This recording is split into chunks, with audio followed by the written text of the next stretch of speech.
কিবা এটা মোৰ এনেকুৱা আনন্দ লাগিছে, এনেকুৱা ইমান সুন্দৰ এটা আনন্দ লাগিছে, এনেকুৱা এটা পৰিৱেশ। আৰু এইখন সমাজৰ উন্নতিৰ কাৰণে এটা অনুষ্ঠান। এই মহিলাগৰাকীয়ে আজি কিছু বছৰৰ পৰা এইবোৰ কাম কৰি আছে সমাজখনৰ উন্নতিৰ কাৰণে। উন্নতি মানে কি, মানুহৰ স্বাস্থ্য যদি উন্নতি হয়, সকলো ফালৰ পৰা উন্নতি হয়। স্বাস্থ্যটোৱেই আচল বস্তু। মই এই বৃদ্ধ বয়সতকে মই আশীৰ্বাদ দিয়া পোৱা নাই। আজি মই প্ৰথম তেওঁক আশীৰ্বাদ দিছোঁ। তেওঁক ভগৱানে আৰু শক্তি দিয়ক, আৰু এজন জনতাৰ উপকাৰ হওক। এই ইমানেই মোৰ কথা। কথাটো হৈছে কি, এটা কথা বিশ্বাস লাগিব আৰু দৃঢ়তা লাগিব।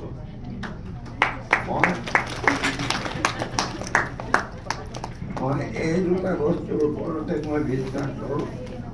মই আজি প্ৰায় 2 বছৰ 2.5 বছৰৰ পৰা কঁকালৰ বিষত বৰ কষ্ট পাই আছিলোঁ। ৰেখা মোৰ ভণ্টিজনীয়ে সেইদিনা মোৰ এই ভণ্টি মহিলাৰ ওচৰতে মধুশ্ৰী ৰূপাঞ্জলি ওচৰলৈ মোক লৈ গ'ল। মই একো নাজানো কি কাৰণে নিছে। নিলে চেয়াৰ এখনত মোক পেলাই লৈ তেওঁ এইবোৰ কৰিলে। কৰাৰ পিছৰ পৰা মই দেখোঁ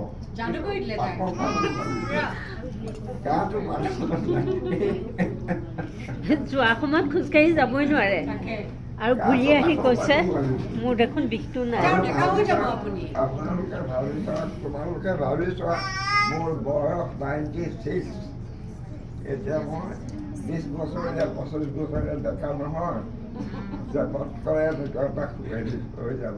কিন্তু এই বয়সত মই যি পৰি গৈছিলোঁ, এইটো সেইদিনা তেওঁ কৰি দিয়াৰ পিছতে ওলাই আহোঁতে মোৰ গাটো অকণমান লাগিছে। মোৰ যেন বয়স বহুত কমি গ'ল কেনেকুৱা লাগিছে। তাৰপিছত লাহে লাহে মই এতিয়া অলপতে গম পালোঁ এই মহিলাগৰাকীয়ে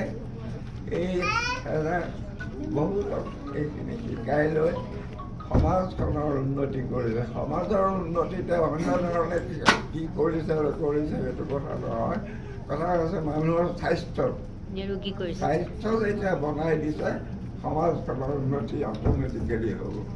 খালি মই সমাজখনক সকলোকে এইটোৱে কথা এবাৰ ক'লোঁ, পুনৰবাৰ কৈছোঁ, বিশ্বাস আৰু দৃঢ়তা। তেওঁ আমাক ৰক্ষা কৰিব। এই দৃঢ়তাটো সদায় ৰাখিব। ইমানেই ক'লোঁ।